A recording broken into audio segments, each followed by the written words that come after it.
Court से राहत दिए जाने के बाद राजीव भवन में सरगुजा कांग्रेस कमेटी की ओर से पटाखे फोड़कर खुशी मनाई गई। सभी कार्यकर्ताओं में नई ऊर्जा के साथ धरातल पर कांग्रेस सरकार की योजनाओं का प्रचार प्रसार कर उन्हें आने वाले चुनाव में कामयाबी की सीढ़ी तक पहुंचाने के लिए कमर कस ली है। जैसे एक सेनापति के बिना सेना अधूरी रहती है, उसी प्रकार राहुल गांधी को सुप्रीम कोर्ट से राहत मिलने पर कार्यकर्ता भी राहत की सांस ले रहे हैं।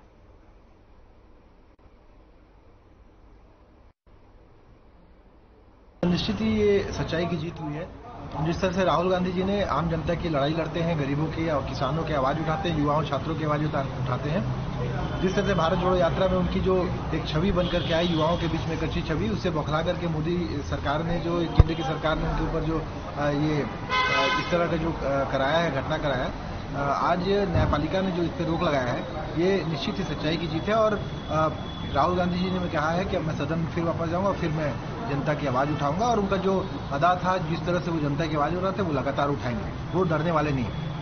आने वाले चुनाव सभा में के लिए क्या कहते हैं, इसमें क्या असर रहेगा? बिल्कुल इसका एक सकारात्मक असर भी रहेगा, क्योंकि राहुल गांधी जी देश के उन नेताओं में हैं जो कि गरीब तबके और उन युवा छात्रों के साथ खड़े रहते हैं, जिनके ऊपर आज केंद्र की सरकार सबसे ज्यादा वार कर रही है। चाहे गरीबों के ऊपर हो, महंगाई को देख लीजिए, छात्रों के ऊपर देखो, उनका फंड को बंद कर दिया गया, चाहे यूनिवर्सिटीज में देख लीजिए आप, कई सारे योजनाएं बदल दी गई जिससे छात्रों को परेशानी हो रही है। तो उन सब लोगों की आवाज उठाते हैं। तो ऐसे नेता हैं जो आने वाले चुनाव में राहुल गांधी जी के लोकसभा में वापस होंगे और जो सरकार की नकारात्मक को सच्चाई के रूप में जनता के बीच में लाएंगे, तो एक अच्छा माहौल भी बनेगा और कांग्रेस के पक्ष में माहौल बनेगा। राहुल जी को संसद से बाहर रखने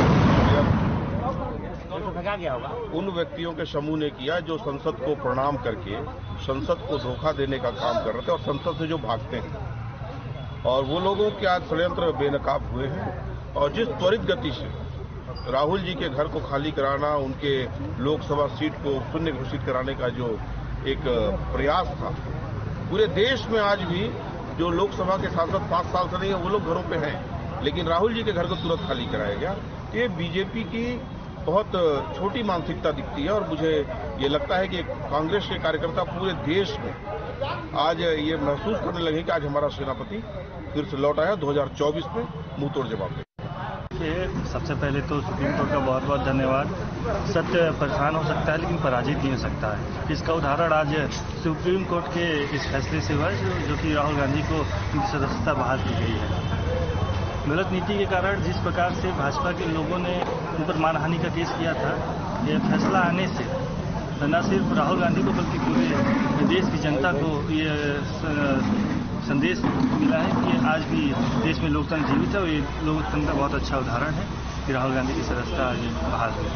आने वाले चुनाव में कांग्रेस सरकार वापसी करेगी, क्या लगता है? फिर से बिल्कुल कांग्रेस की सरकार 2024 में बनेगी, और साथ ही अब राहुल गांधी को जो सदस्यता रिटेन हुई है, उसके बाद राहुल गांधी संसद जाएंगे, देश और जनता की आवाज को बुलंद करेंगे और मोदी जी को मुंहतोड़ जवाब देंगे।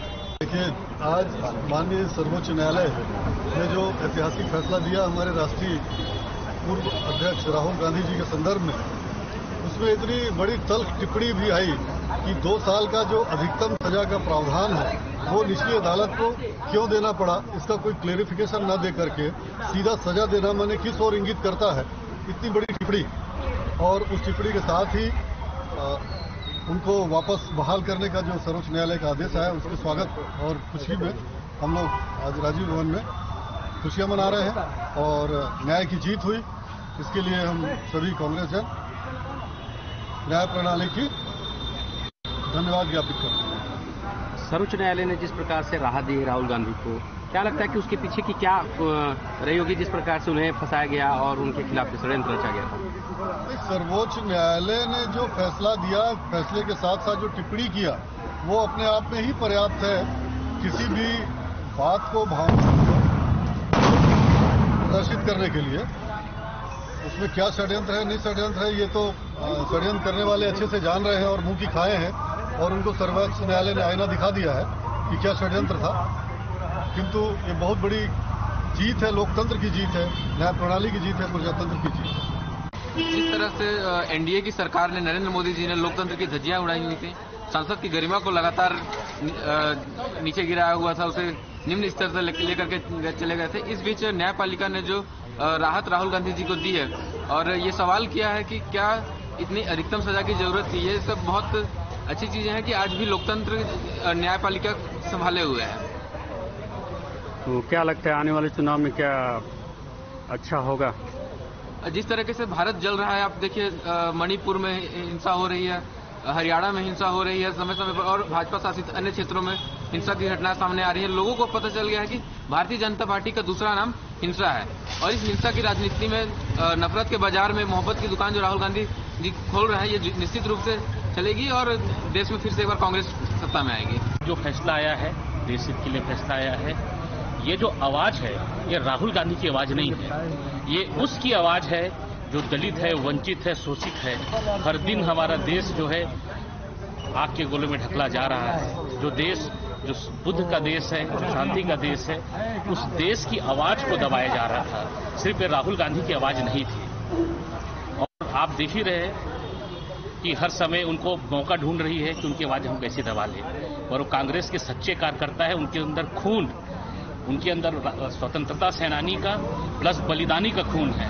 ये खून कितना भी आप रोक लीजिए, इसमें उबाल आएगा ही आएगा। और यही उबाल का नतीजा है कि सुप्रीम कोर्ट को भी समझ में आ गया कि समय में परिवर्तन आने वाला है और इस परिवर्तन की शुरुआत है ये जजमेंट। 2023 के चुनाव में क्या प्रभाव डालेंगे राहुल गांधी जी? 2023 नहीं, आप लिख लीजिए कि आने वाले समय के भविष्य है। समय है, समय का साथ है, समय में परिवर्तन होती है। मैं एक बात कोट करूंगा, हम इनके अटल बिहारी वाजपेयी जो इनके पूर्व अध्यक्ष भी रहे, पूर्व प्रधानमंत्री भी रहे, उन्होंने सदन में नेहरू जी को बोला था कि चर्चिल भी है और आपके अंदर चैम्बरलिन भी है। आप समझिए, चर्चिल बोलने का मतलब है कि भारत की कितनी बड़ी नेहरू जी के ऊपर, उनके ऊपर लाछन लगाया गया था। पर ये हमारा लोकतंत्र है, इसमें आप खुले विचार से रख सकते हैं अपनी बातें। तो उन्होंने मुस्कुराते हुए उसको एक्सेप्ट किया। ये सहिष्णुता की निशानी थी। भारत सहिष्णुता का देश था, कांग्रेस का सहिष्णुता को मेंटेन रखा। पर ये लोग असहिष्णु हैं, ये सुन नहीं सकते अपने बारे में, किसी की आवाज नहीं सुन सकते। इसीलिए अब मैं मोदी की मैं बात बता देता हूं। किसी को मालूम नहीं हुआ कि मोदी बहुत तरह के होते हैं। आप सोहराब मोदी जी जानते हैं, मुस्लिम थे सोहराब मोदी। एक मोदी पारसी थे, एक जो मोदी होते हैं मारवाड़ी होते हैं, एक मोदी होते हैं जो इनको साहू बोलते हैं, घनचो इस तरह का कुछ होता है गुजरात में जो है, घनसी साहू कुछ इस तरह का। तो एक्चुअली वो सिर्फ जनरल स्टेटमेंट था कि जो 2-4 मोदी निकल के आ रहे हैं, नीरव मोदी जो मारवाड़ी थे, उसके बाद हमारे दिल्ली के मोदी जी है, ये क्या नाम है उनका, ललित मोदी। तो उस टिप्पणी में था, वो पर्टिकुलर कोई ऐसा टिप्पणी नहीं था कि जिसको उनको 2 साल का सजा उनको देना पड़ गया। ये तो चलिए, आज उनकी सरकार है, उनके लोग हैं, उनके ही हर जगह लोग बैठे हुए थे। पर सत्य थोड़ा हरास हो सकता है, पर पराजय